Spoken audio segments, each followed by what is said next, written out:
Hello, good morning, and good afternoon, wherever you're watching me from.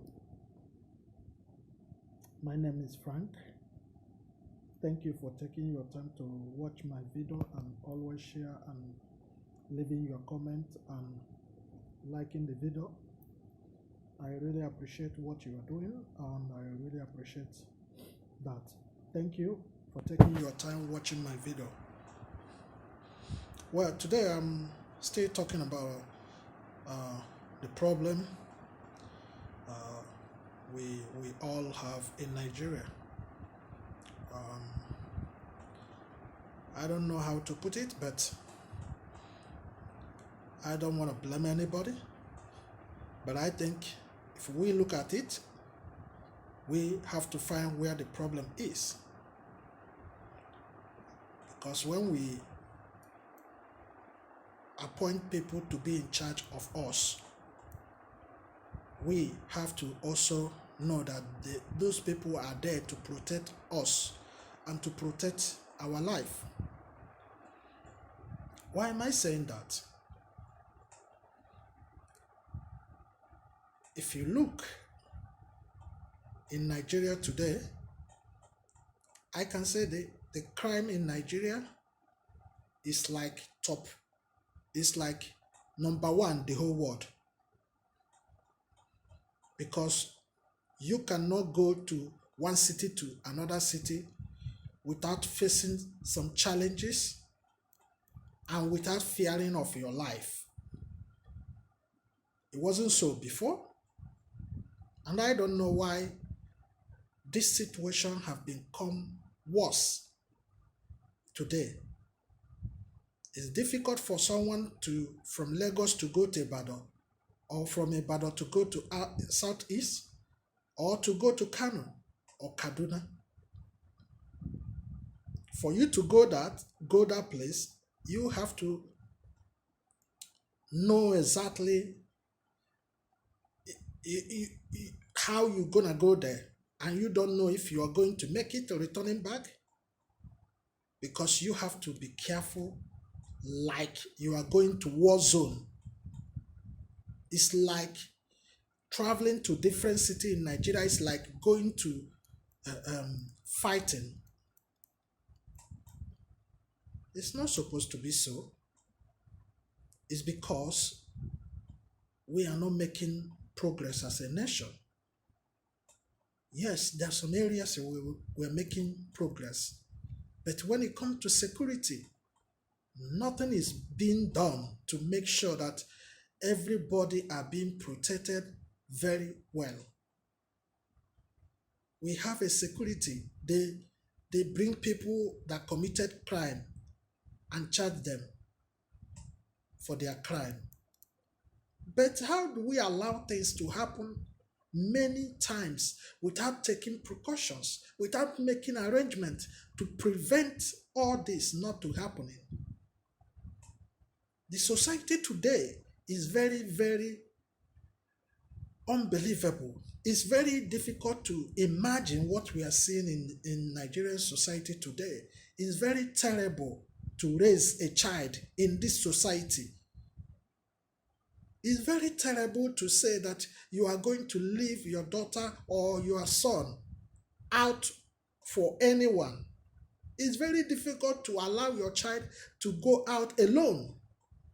How can we live in a country like that?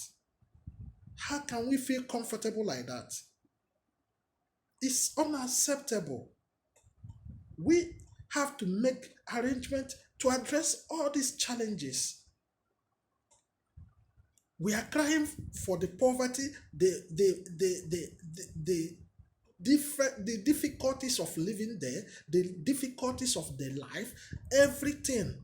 And we are also crying about the challenges of the security. How can we live like this as a nation, that people can feel comfortable about insecurity? Is it the kind of place we have to accept? Is it what we have to accept ourselves? It's not okay. It's not really okay.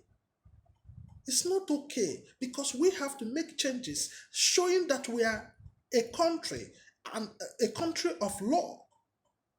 We have to make changes to show that we are living by law. If something happened once, we have a conference. The security have to make that conference to change the strategy. That's how every country perform. When something happen, you change your strategy. How you gonna follow all those things? Every day people are being kidnapped. For how many years now? People are always being kidnapped, killed. People are always being killed, kidnapped, and killed. How can you address those challenges? How do we address those challenges in a society? How do we allow this to happen in our society? How can we feel comfortable living this way? Today it's not any person related to you. Maybe tomorrow. So it's not acceptable living in this comfortably with all this security challenge in every part of the country. Every part of the country. No place you can say is safe. No place you can say, oh, you can live peacefully. How do we come this far? Is it how we can advise people who live in war zone to return back to in a war zone? How can we advise people, oh, you live in this war zone, can you return back again in the war zone where you don't guarantee your life? It's really unacceptable. The family, the parents have to start addressing their children, talk to them, and advising the young children for them to live a decent life. It's not only about the government, it's also about the parents advising their children to take a good part of life. You cannot be just trying to be like other people. You cannot, as a child, you don't have to try to be like other people or imitate other people. The parents have to take the responsibility of all this crime committed by the little children. When you ask them, you ask, what are you going to do? Without, if you are looking for money, where is your parents? It's not all about the government. I have to say, government have to do more to provide and also make sure that they address the security challenges. But the parents also have to take the responsibility, because you cannot just be looking for money without caring about your children, without looking for their whereabouts, without making sure they are living a normal life. You can't just allow them to be in the society. They don't care about what they are doing. It's not how we can live as a society, as a nation. I have to say this. If we are continuing living this way, nobody can guarantee his life in Nigeria. Nobody. I have never seen any. I don't know which country feel comfortable with the security challenges like this in Africa or in any part of the country. The challenges are there, but they can address it. They can always make changes, make people to live and feel comfortable where they want to go.